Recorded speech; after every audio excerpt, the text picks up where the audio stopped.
I never thought I would become the kind of person who goes to war with a homeowners association. But when I found Margaret Henderson standing on my front porch holding my opened Amazon package, something inside me snapped like a dry twig underfoot. It was a Tuesday afternoon in Phoenix, Arizona, and the September heat was still brutal enough to make the asphalt shimmer. I had just pulled into my driveway after a long shift at the mechanical engineering firm where I work when I spotted her. Margaret, the self-appointed queen of the Saguaro Springs HOA board, was mid-40s with that particular haircut that screams, "I want to speak to your manager," and was wearing a visor despite the sun already setting.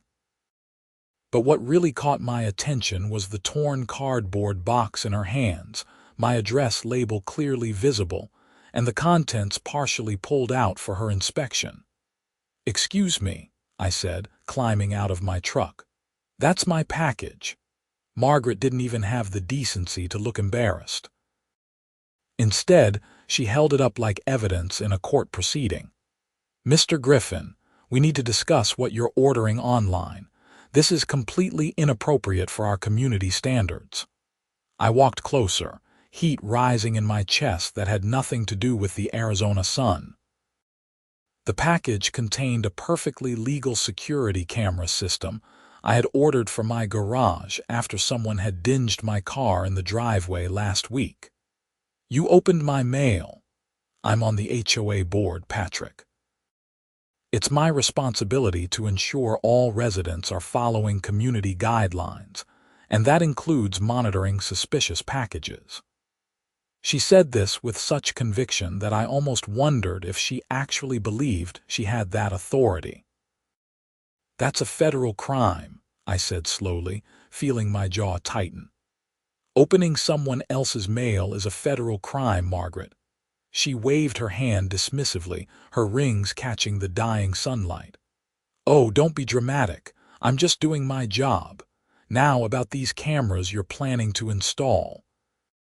You'll need board approval before mounting anything to your home's exterior, and frankly, I don't think we're going to approve security cameras. They make the neighborhood look unsafe." I held out my hand. "Give me my package. Now. I'll return it once we've had a proper discussion about your installation plans. The next board meeting is in 2 weeks, and I expect you to submit a formal request by then." She turned to walk away, still holding my property. "Margaret, I'm not asking again. That's mail theft. That's tampering with U.S. mail. Give it back right now or I'm calling the police." She actually laughed. It was a shrill, condescending sound that made my teeth grind. "The police?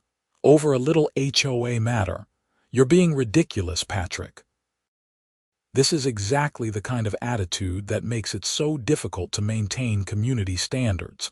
Some of us actually care about property values. I pulled out my phone and started dialing. "Last chance. Go ahead and call them. I'll tell them exactly what I told you. I'm performing my duties as an HOA board member, and they'll understand that." She was still standing on my lawn, holding my package like it was her right to do so. The 911 dispatcher answered, and I explained the situation as calmly as I could manage. Margaret's expression shifted from smug to annoyed to something approaching concern as she realized I was serious. The dispatcher told me to stay on the line and that an officer would be there shortly. "You're actually calling the police? Over this?"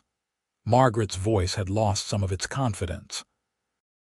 "You committed a federal crime," I repeated. "You opened mail that wasn't addressed to you. That's mail tampering under U.S. Code Title 18, Section 1702. It's punishable by up to 5 years in prison and fines." "That's absurd. I'm on the HOA board. I have authority over community matters." "You have zero authority over United States mail," I said. "None. The HOA doesn't give you the right to commit federal crimes." A Phoenix Police Department cruiser pulled up within 10 minutes, and Officer James Reyes stepped out, his expression neutral but professional. I explained the situation while Margaret tried to interject repeatedly, insisting this was all a misunderstanding and that she was just fulfilling her board responsibilities. Officer Reyes asked to see the package. Margaret reluctantly handed it over, and he examined the torn cardboard, the clearly visible address label with my name, and the opened contents. "Madam, did you open this package?" he asked Margaret. "I was checking to ensure compliance with community standards," she said, her voice defensive now. "As a board member, I have certain responsibilities. Did you open mail addressed to someone else?" Officer Reyes repeated, his tone more firm. "Well, yes, but it was delivered to the community, so I have a right to inspect it." Officer Reyes looked at me, then back at Margaret. "Madam, that's mail tampering. The HOA doesn't grant you authority to open other residents' mail. That's a federal offense."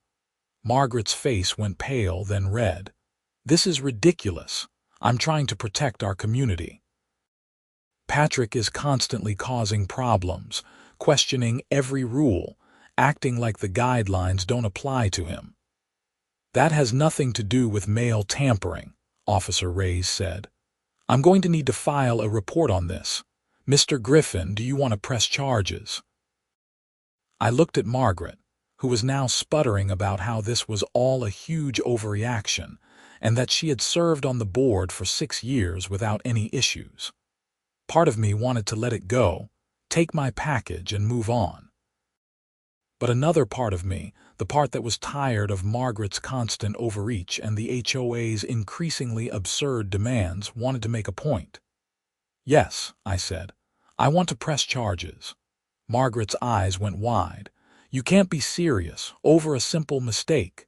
"It wasn't a mistake," I said.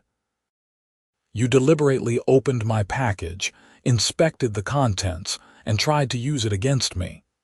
That's not a mistake, that's a crime." Officer Reyes took down all the information, photographed the package, and explained that the case would be forwarded to the Postal Inspection Service, which handles mail-related crimes. Margaret was given a case number and told that she would likely be contacted by postal inspectors. She kept protesting, insisting this was all a terrible misunderstanding, but Officer Reyes was professional and unmoved. After he left, Margaret turned to me with a look of pure fury. "You're going to regret this, Patrick. The board is going to make your life very difficult." "You already make my life difficult," I said, finally taking my package back. "The difference is, now I'm documenting everything. Every overreach, every unreasonable demand, every violation of Arizona HOA law. And if you or anyone else on that board opens my mail again, I'll press charges again." She stormed off to her white SUV and peeled out of my driveway with far more speed than the posted community limit allowed. I stood there for a moment, package in hand, wondering what kind of hornet's nest I had just kicked. But I also felt a strange sense of satisfaction. For 3 years, I had lived in Saguaro Springs and dealt with increasingly invasive HOA demands. Maybe it was time someone stood up to them. Over the next few days, I did my research. I contacted a lawyer named Richard Pemberton, who specialized in HOA disputes and federal crimes. His office was in downtown Phoenix, a sleek modern building that overlooked the city. Richard was in his 50s, sharp-eyed and methodical, and he listened to my story with the kind of attention that told me he found it both interesting and problematic. "Mail tampering is serious," he said, leaning back in his leather chair. "The fact that she openly admitted to it in front of a police officer makes this a strong case, but you need to understand something, Patrick. HOAs can make your life hell if they want to. They can fine you for every tiny violation. They can file liens against your property. They can make every day a battle." "They're already doing that," I said. Last month they fined me $200 because my trash cans were visible from the street for more than 3 hours after pickup.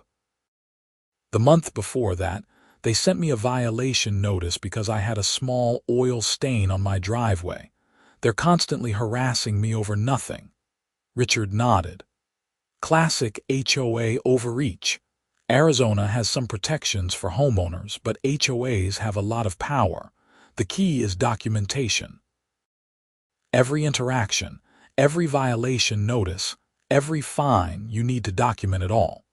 Take photos, save emails, record conversations if you're in a one-party consent state, which Arizona is. So what do I do about the mail tampering? The Postal Inspection Service will investigate. They take this stuff seriously. If they find evidence of intentional mail tampering, Margaret could face federal charges. That said, first-time offenders often get fines or probation rather than prison time. But it'll be on her record, and it'll send a message to the HOA board that they can't just do whatever they want. I hired Richard on the spot. His retainer was expensive, but I had been saving money for a new car and decided this was more important.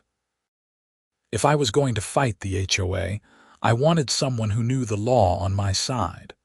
The following week, I received a notice from the HOA board. It was delivered in my mailbox, properly this time, and informed me that I was being fined $500 for harassment of a board member and filing false police reports. I took photos of the notice, scanned it, and sent it to Richard immediately. He called me within an hour. This is retaliatory, and it's illegal. Arizona law prohibits HOAs from retaliating against homeowners who file complaints or exercise their legal rights. We're going to fight this, and we're going to win. The next HOA board meeting was scheduled for the following Thursday evening. I marked it on my calendar and prepared. Richard advised me to attend, to stay calm, and to let him do most of the talking if things got heated. The meeting was held in the community clubhouse, a beige stucco building near the front entrance of Saguaro Springs. When I arrived at 7 in the evening, the parking lot was already full. Apparently, word had gotten around about the mail tampering incident, and people were curious. The meeting room was set up with rows of folding chairs facing a long table where the board members sat. Margaret was there, of course, along with 3 other board members. Donald Shaw, a retired accountant in his 60s, Linda Patterson, a real estate agent in her 40s, and Robert Chen, a software developer in his 30s. Margaret called the meeting to order with a sharp rap of her gavel. She went through the usual agenda items: financial reports, landscaping updates, pool maintenance schedules. Then she got to new business, and her eyes found me in the audience. "We need to address a serious matter involving one of our residents," she began. "Patrick Griffin has been causing significant disruptions in our community. Last week, he filed false charges against me with the Phoenix Police Department, claiming I had committed a crime when I was simply performing my duties as a board member. This kind of behavior is unacceptable and violates our community standards." I started to stand, but Richard put a hand on my arm. He stood instead. "Richard Pemberton, legal counsel for Mr. Griffin. I need to correct several inaccuracies in that statement. First, Mr. Griffin did not file false charges. He reported a legitimate instance of mail tampering, which is a federal crime under U.S. Code Title 18, Section 1702. Second, Ms. Henderson has no authority under any HOA statute or Arizona law to open mail belonging to another resident. Third, the fine levied against Mr. Griffin for alleged harassment is retaliatory and violates Arizona Revised Statutes Section 33-1807, which prohibits retaliation against homeowners who exercise their legal rights.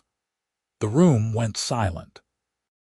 Margaret's face turned red, and Donald Shaw leaned over to whisper something to her. Linda Patterson looked uncomfortable, and Robert Chen was typing something on his phone. Margaret recovered her composure, though her voice was tight. The board has every right to maintain community standards and to fine residents who violate those standards. Mr. Griffin's behavior constitutes harassment. Reporting a crime is not harassment, Richard said calmly, and retaliating against a homeowner for reporting a crime is illegal. If this fine is not rescinded immediately, we'll be filing a lawsuit against the HOA for illegal retaliation, and we'll be seeking damages, attorney's fees, and an injunction preventing further retaliatory actions. Donald Shaw cleared his throat. Perhaps we should table this matter until we've had a chance to consult with our own attorney. I think that's wise, Richard agreed, but I want to be very clear. Any further retaliation against Mr. Griffin will be documented and added to our case. That includes any unreasonable fines, any denial of reasonable requests, any harassment, or any other adverse actions. Margaret looked like she wanted to argue, but Robert Chen spoke up. I move that we table this matter and schedule an executive session with our attorney to discuss the legal implications. Second, Linda Patterson said quickly. The motion passed 3-1, with Margaret voting against it. The meeting continued with other mundane matters, but I could feel eyes on me throughout the rest of the evening. Some residents looked curious, others sympathetic, and a few seemed annoyed that I was causing trouble. After the meeting, several people approached me. An older man named Tom Winters shook my hand. About time someone stood up to Margaret. She's been on a power trip for years. A younger woman named Rachel Martinez agreed. She gave me a violation notice because my kid's bike was on the front lawn for like an hour. It's getting ridiculous. But not everyone was supportive. A middle-aged couple whose name I didn't know made a point of glaring at me as they left, and I heard the man mutter something about troublemakers ruining the neighborhood. Over the next 2 weeks, things escalated. I received a notice from the Postal Inspection Service that they were investigating the mail tampering incident and that someone would be contacting me for a statement. I called the number provided and spoke with Inspector Andrea Walsh, who sounded professional and thorough. She asked detailed questions about what had happened, how the package was opened, what Margaret had said, and whether I had any other instances of mail tampering or interference. Has this happened before? Inspector Walsh asked. Not that I know of, I said. But I'm wondering now if other packages have gone missing or been opened without my knowledge. I order things online pretty regularly, and there have been a few times when packages seemed delayed or damaged. We'll look into it, she promised. Mail tampering is a serious offense, and we take it very seriously. If Miss Henderson has been doing this regularly, there could be additional charges. Meanwhile, the HOA wasn't backing down. I received another violation notice, this time for having my garage door open for more than 30 minutes during the day. The fine was $100. I had been working on my car, which required the garage door to be open for ventilation. I took photos, documented the time and reason, and sent everything to Richard. They're trying to bury you in fines, Richard said over the phone. It's a common tactic. They figure if they make it expensive enough, you'll either back down or move. But we're documenting everything, and it's all evidence of retaliation. The following week, I received notice that the HOA was denying my request to install security cameras, citing aesthetic concerns and community standards. Richard filed a formal appeal, pointing out that Arizona law allows homeowners to install security devices for safety purposes, and that the HOA's denial was both unreasonable and potentially illegal. We're also going to point out that the denial comes right after you reported a crime, Richard added. That's textbook retaliation. Things came to a head 3 weeks after the initial incident. I received a certified letter from the HOA's attorney, a firm called Morrison and Associates.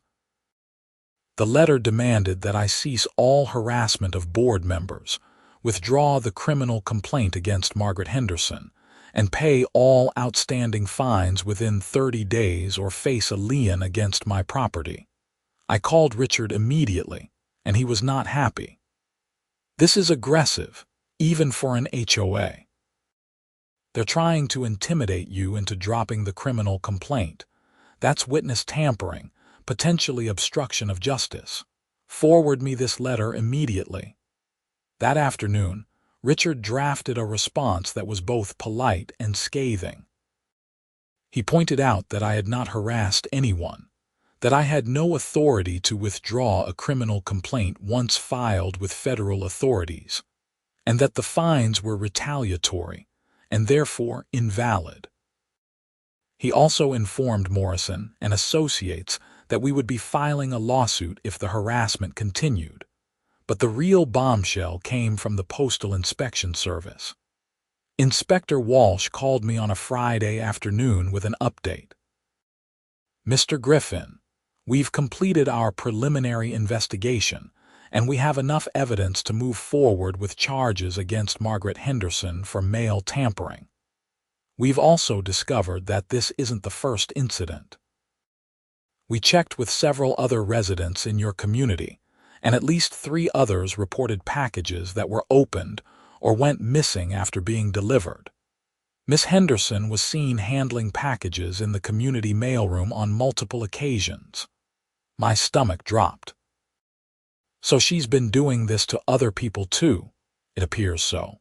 We're still gathering evidence, but it's looking like a pattern of behavior. The U.S. Attorney's Office will be reviewing the case to determine whether to prosecute federally. In the meantime, Miss Henderson has been issued a notice to appear for questioning. I thanked Inspector Walsh and sat in my living room for a long time, processing this information. Margaret hadn't just opened my package on a whim. She had been systematically violating federal law, tampering with multiple residents' mail, all under the guise of HOA enforcement. Richard was thrilled when I told him. This is exactly what we need. It shows a pattern of abuse of authority, and it strengthens our case for retaliation. No jury is going to side with an HOA board member who's been tampering with mail. The news spread through Saguaro Springs like wildfire. I started getting calls and messages from other residents, some thanking me for standing up to Margaret, others asking if they should file their own reports. The community Facebook group, which I usually avoided, was exploding with arguments. Some people defended Margaret, saying she was just trying to maintain standards and that everyone was overreacting. Others were furious, sharing their own stories of HOA overreach and abuse. One particularly vocal supporter of Margaret was a woman named Deborah Ellsworth, who posted multiple times a day about how I was ruining the community and destroying property values. She organized a petition to have me removed from the neighborhood, which was legally meaningless but stirred up a lot of drama. Richard advised me to ignore it and not engage on social media. Let them argue among themselves, he said. We're focused on the legal case, not public opinion. The HOA called an emergency meeting 2 days later. This time, the community center was packed.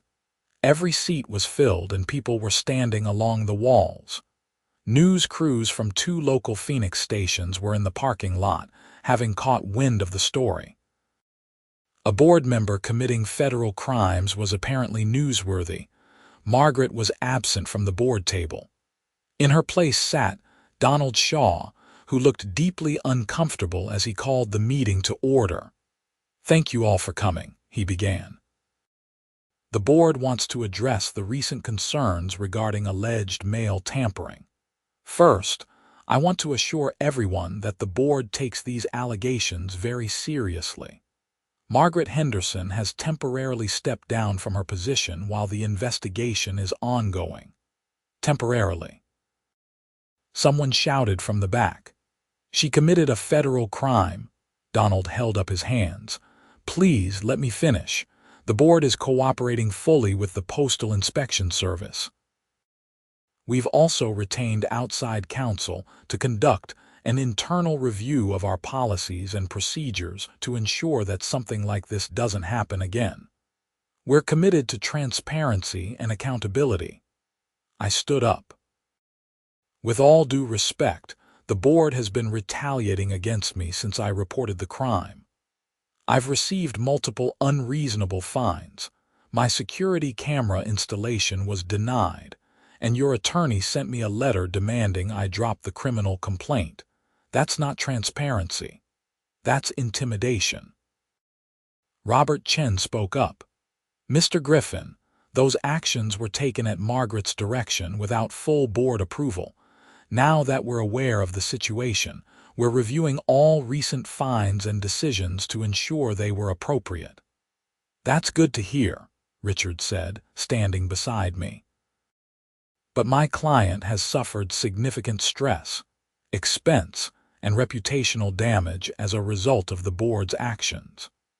We expect full reimbursement of all illegal fines, a formal apology, and immediate approval of his security camera installation. We're also going to need written assurance that there will be no further retaliation. Linda Patterson nodded. I think that's reasonable. I move that we rescind all fines issued to Mr. Griffin in the past 60 days and approve his security camera installation request. Second, Robert Chen said immediately. The motion passed unanimously. Donald Shaw looked relieved. Is there anything else you need from the board, Mr. Griffin? Yes, I said. I want a full audit of Margaret Henderson's actions as a board member. How many other residents has she targeted? How many other violations or fines were issued improperly? And I want the results made public to the community. There was murmuring in the audience, with several people voicing their agreement. Donald conferred quietly with Linda and Robert before responding. We can commit to an internal audit, he said carefully. But I can't promise that everything will be made public. There are privacy concerns. Then make a summary available, Richard suggested. General statistics about fines issued, approval requests denied, that sort of thing.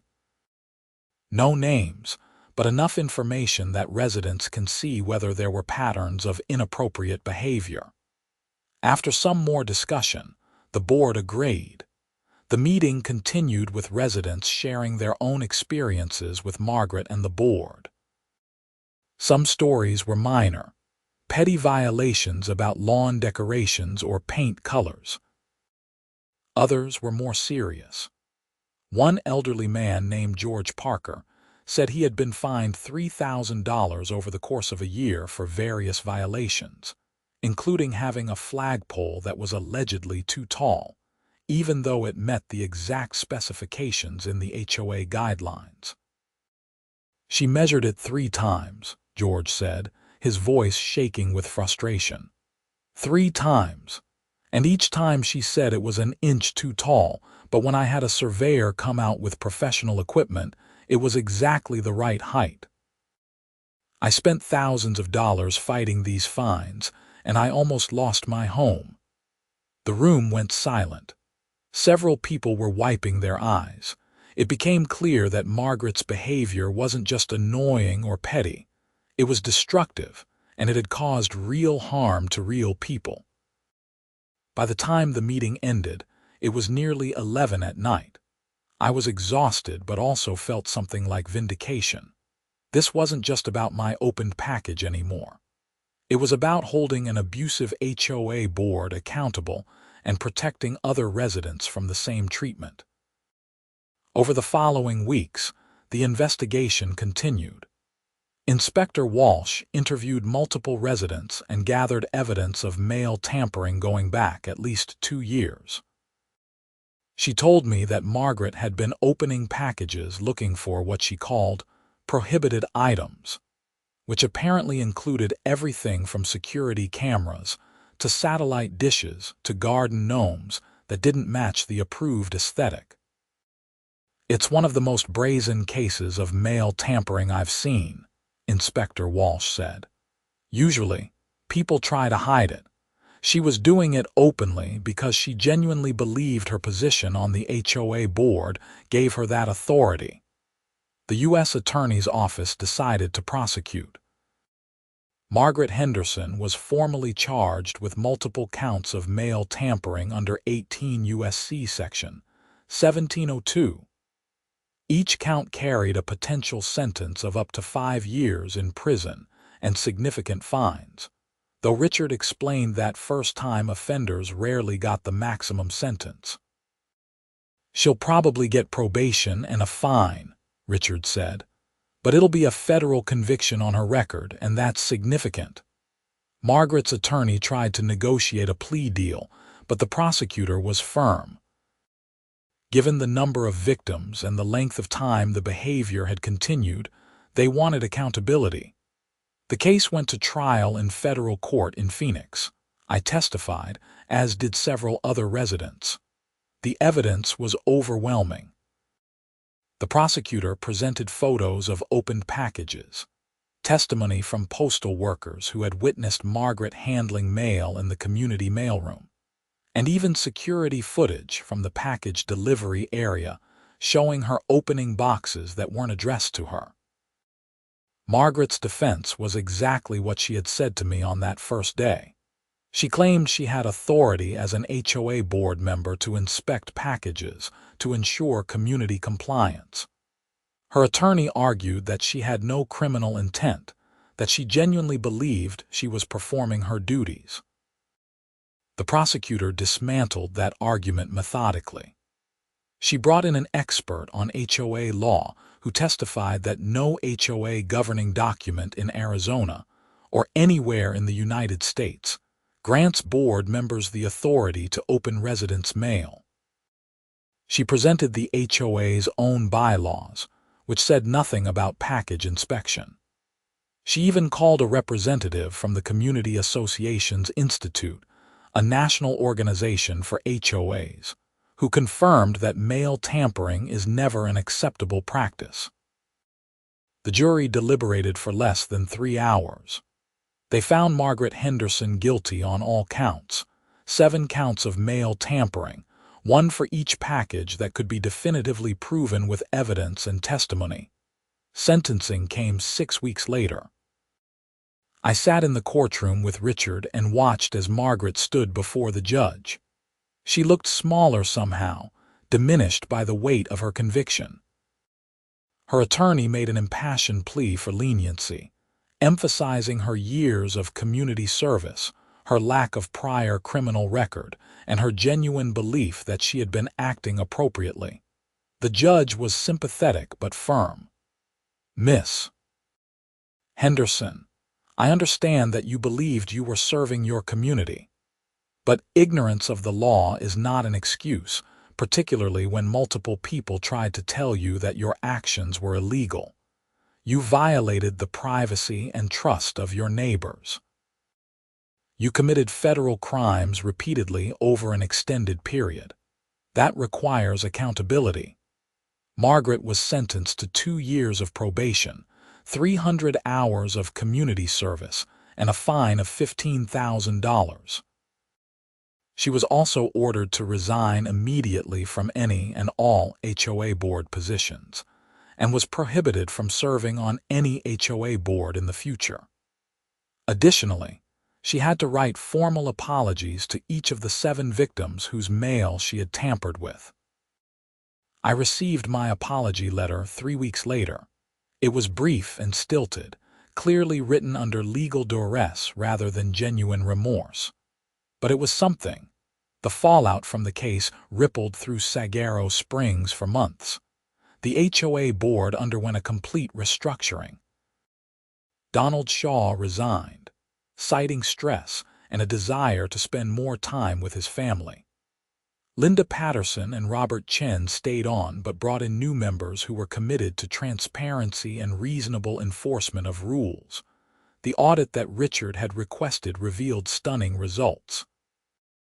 Over a 3-year period, Margaret had issued fines totaling more than $70,000 to residents. Upon review, nearly 40% of those fines were found to be for violations that either didn't exist in the HOA guidelines or were enforced inconsistently and unfairly. The new board voted to refund those fines, which cost the HOA significantly, but went a long way toward rebuilding trust. I got my security cameras installed without any further issues. They're high-quality units with night vision and motion detection, and they've already proven useful. Just last week, they caught footage of someone's dog using my front yard as a bathroom. I sent the footage to the dog's owner, a friendly reminder to keep better control of their pet. No HOA involvement necessary. The whole experience changed how I viewed homeownership and community living. I used to think HOAs were just annoying but ultimately necessary for maintaining property values and neighborhood standards. Now, I understood how easily they could become tools of harassment and control in the wrong hands. I also got more involved in the community, attending board meetings regularly and advocating for clear, reasonable rules that were enforced fairly.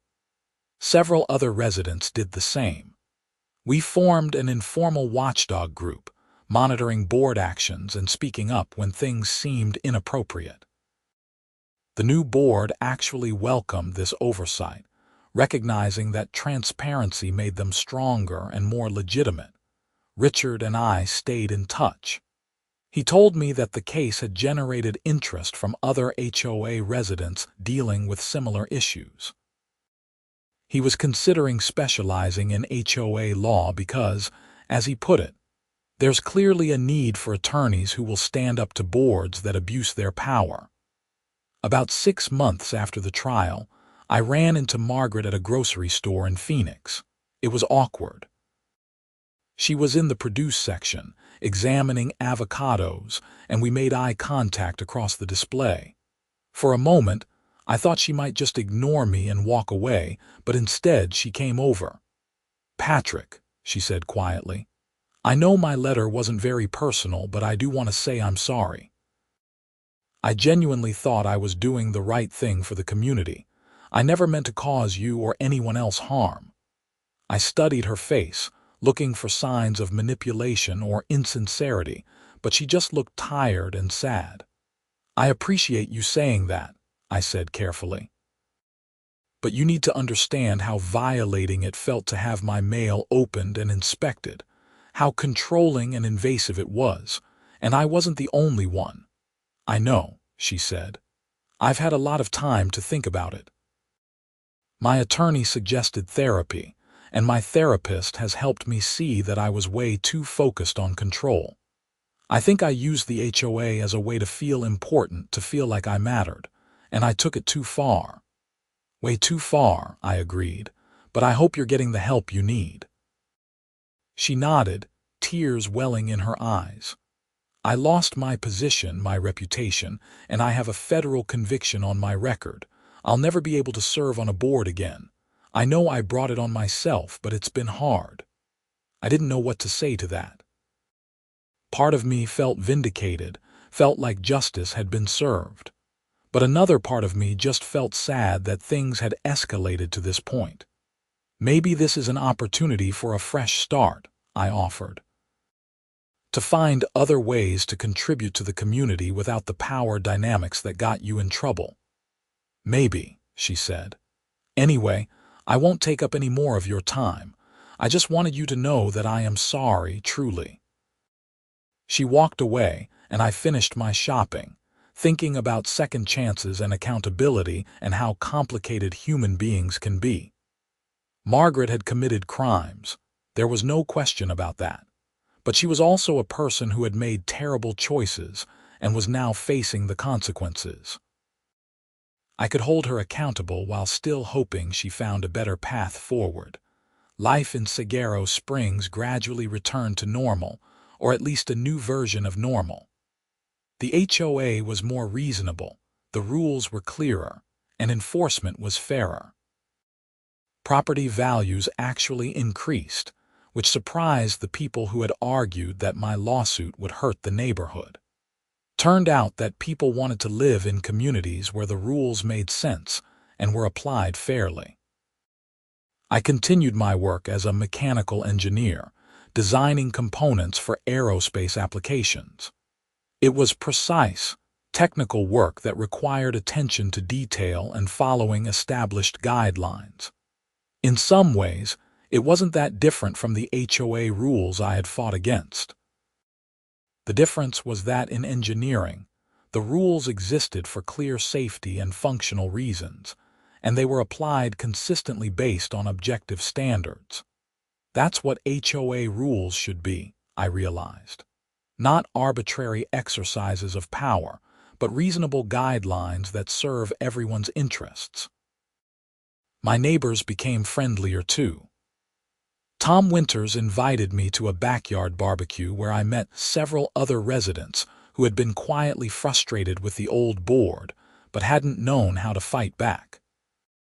Rachel Martinez asked me to help her appeal a violation notice she had received for having a decorative mailbox that was apparently the wrong shade of beige. We reviewed the HOA guidelines together, found that her mailbox was actually in compliance, and the new board quickly withdrew the violation.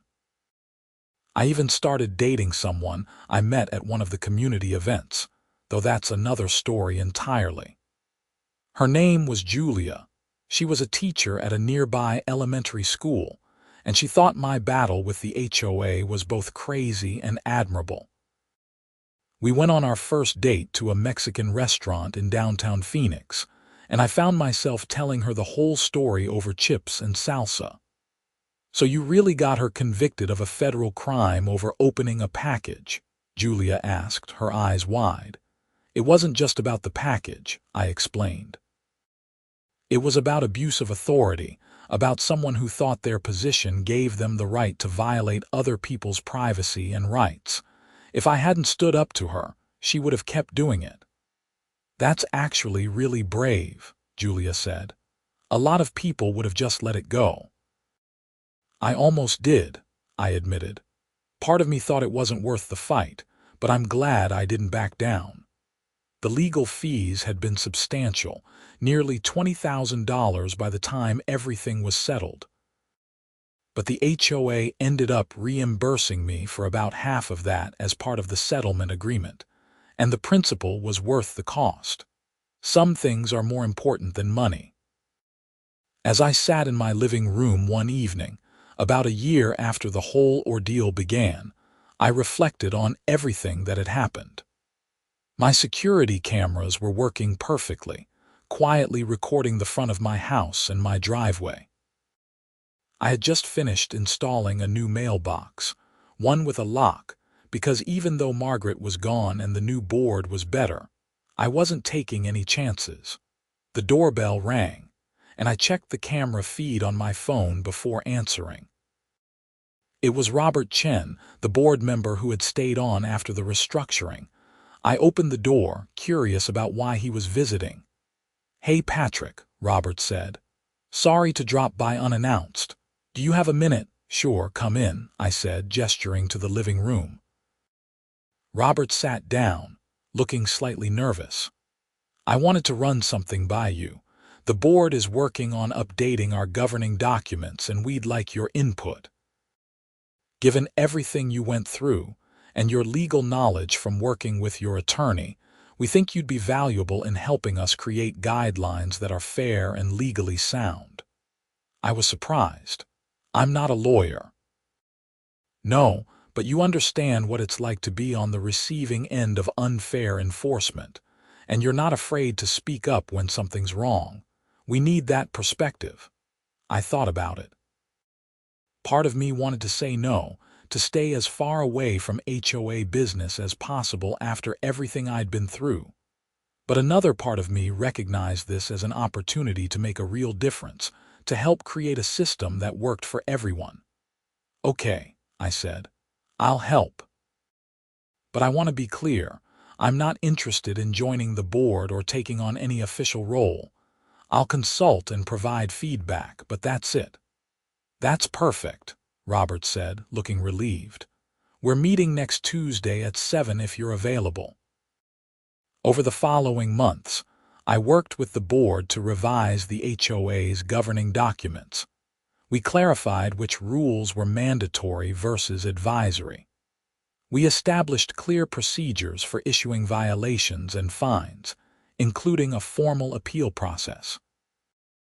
We created guidelines for board member conduct, explicitly stating that board members had no authority to enter residents' property without permission or to open residents' mail under any circumstances. We also implemented term limits for board members and established a resident review committee to provide oversight of board actions. It wasn't a perfect system. No governance structure ever is, but it was dramatically better than what had existed before. The new documents were presented to the community for a vote, and they passed with over 80% approval. Several residents thanked me for my work, saying they finally felt like the HOA was working for them rather than against them. I never expected to become some kind of HOA reform advocate, but life takes you in unexpected directions. The whole experience taught me that standing up for your rights, even when it's uncomfortable or expensive, is important. It taught me that institutions, even small ones like HOA boards, need oversight and accountability. And it taught me that one person really can make a difference if they're willing to fight for what's right. My package from Amazon, the one that started this entire saga, contained a security camera system that I installed within days of the board approving my request. Those cameras have been running continuously ever since, recording everything that happens on my property. They've captured deliveries, visitors, the occasional stray dog, and even a dust storm that blew through last spring. But more than that, they represent something important to me. They represent my right to protect my property and my privacy. They represent the principle that HOA rules should be reasonable and fairly enforced. And they represent my refusal to be intimidated by people who abuse positions of authority. Sometimes I wonder what would have happened if I had just let Margaret keep the package that day, if I had submitted to her demands and gone through the proper channels to request permission for the cameras. Would she have approved it? Probably not. Would she have continued tampering with mail? Almost certainly. Would other residents have continued suffering under her arbitrary enforcement of rules? Definitely. By standing up to her, by refusing to let her crime go unreported, I had set off a chain of events that changed the entire community. It wasn't easy, and there were times when I questioned whether it was worth the stress and expense. But sitting in my living room, knowing that the HOA was now run more fairly, that residents had stronger protections, and that Margaret could never abuse her position again, I knew I had made the right choice. The federal conviction would follow Margaret for the rest of her life. That was a heavy consequence, and I sometimes felt conflicted about it. But she had committed crimes, multiple times, against multiple people. She had violated the trust of her neighbors and abused her authority. There had to be accountability for that, and the legal system had provided it. I continued living in Saguaro Springs, paying my HOA dues, following the reasonable rules, and enjoying my home. The neighborhood was peaceful now, with far less drama and conflict than during Margaret's tenure. Property values continued to rise, new families moved in, and the community thrived. One evening, about 18 months after the trial, I was sitting on my back patio watching the sunset over the Arizona desert. The sky was painted in brilliant oranges and purples, and the temperature was finally dropping to something bearable. My phone buzzed with a text from Julia, asking if I wanted to grab dinner. I smiled and texted back yes. As I stood up to go inside and get ready, I glanced at my security camera monitor. Everything was quiet, peaceful, normal. My packages would be delivered safely. My mail would remain unopened, and my home would remain my sanctuary. And that's exactly how it should be. Not because an HOA board decided to grant me that privilege, but because it's my fundamental right as a homeowner and a citizen. Margaret Henderson had forgotten that, had convinced herself that her position gave her powers she didn't have. The legal system had reminded her, firmly and permanently, that those rights matter and that violating them has consequences.